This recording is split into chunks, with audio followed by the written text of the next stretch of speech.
Welcome to the overview of the Student Government Association Budget and Finance Procedures.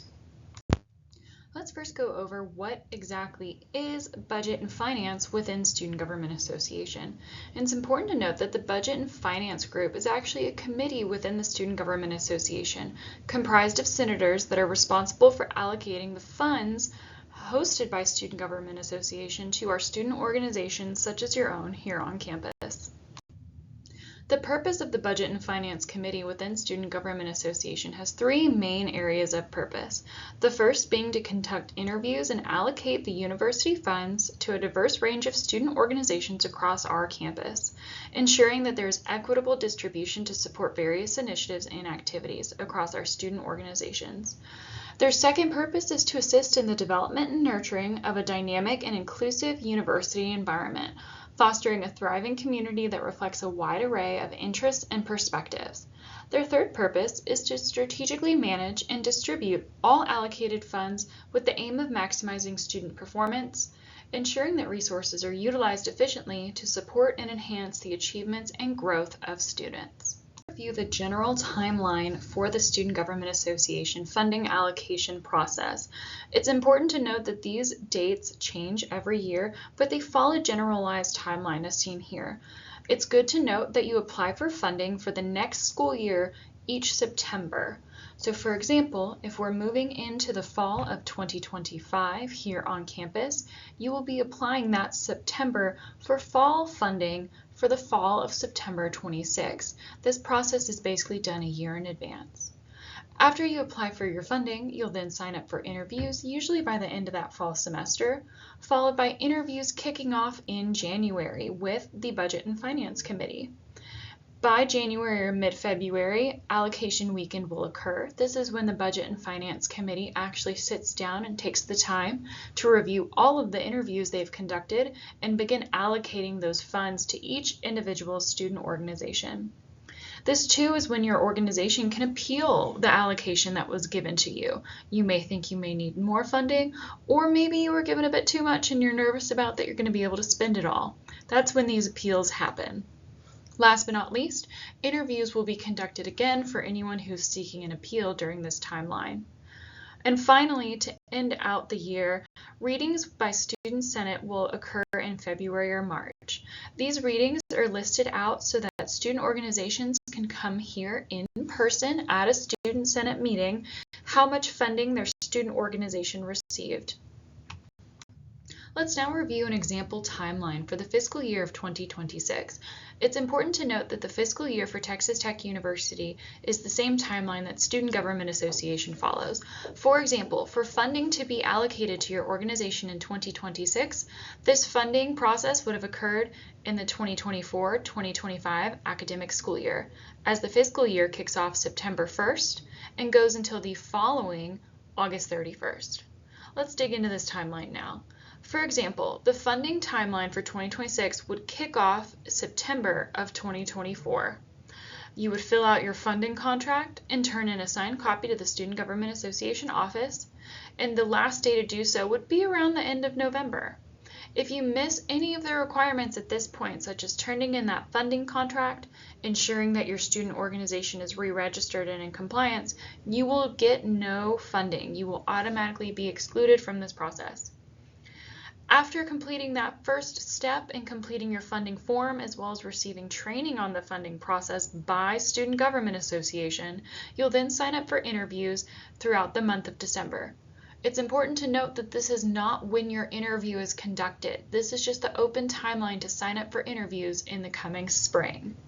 It's also important to be recognizing when dates are for closing of these signups, as you can be penalized up to 20% of your allocation if you sign up late for an interview.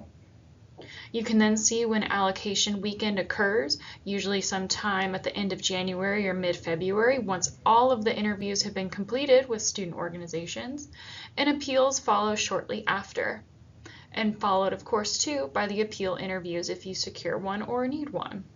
Last but not least, it's important to note that the Student Senate reads the allocations multiple times at multiple Senate meetings, and the last reading is usually around the end of February.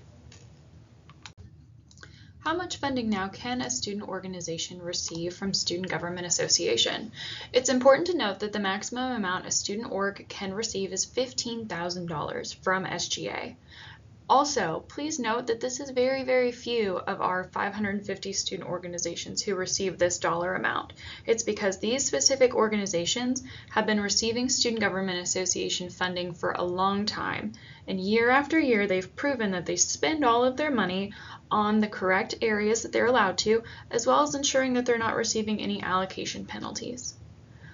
Also, a first-year organization can apply for a maximum of $500.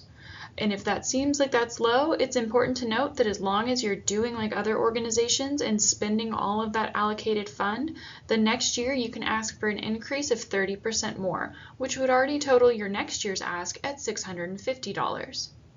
Please also note that if all procedures are followed correctly, the current maximum amount of money an organization stands to lose should they receive a penalty is 20% of what was allocated to your organization last year.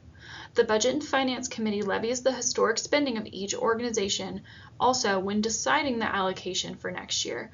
What that means is the Budget and Finance Committee makes sure to compare their numbers this year to that of last year's fiscal year so that they're not going above that 30% increase, as well as not cutting more than 20% year to year.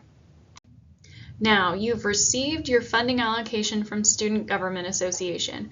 Fantastic and great work. But now what can you spend that money on? What are you allowed per the student handbook and per the SGA funding code? What are you allowed to use that money for? Well, you can use it on any of the following areas: travel expenses, fees for a speaker or any other associated fees, office supplies and postage, printing, event room rentals, organization banners or signs, advertising, equipment rentals, as well as recruiting items such as a t-shirt, pens, mugs, or more.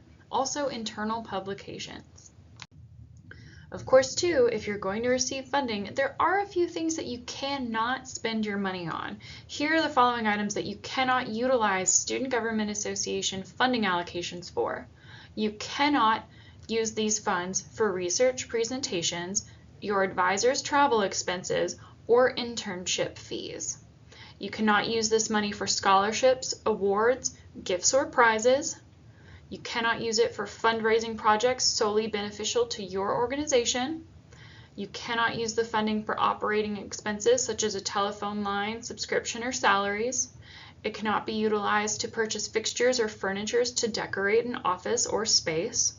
It cannot be used on items such as computers, printers, scanners, cameras, or any other kind of equipment or hardware or technology. You cannot use this to purchase items such as tents, tables, canopies, or camping equipment. You also cannot utilize these funds for hotel room service or Texas state sales tax. Continuing on to what other items you cannot use your student organization funding for, club sports or intramural expenses. Funds cannot be utilized for these areas. Neither can they be utilized for national or state organizational membership dues, donations of any kind, publication subscriptions, books, handbooks, or textbooks unless prior approval is received from Student Government Association. Also, it's important to note that food, drink, decorations, entertainment for banquets, receptions, meetings, buffets, parties, or other events cannot have funds allocated from SGA used to pay for them. That's been our brief overview of the Student Government Association funding process. It's important to note that each year, as a part of the funding process, you are still required as a student organization to go to the Student Government Association's funding training as a part of the allocation process. This training here today does not count for that. Should you have any questions, feel free to follow up with Student Government Association at sga@ttu.edu or the phone number listed here.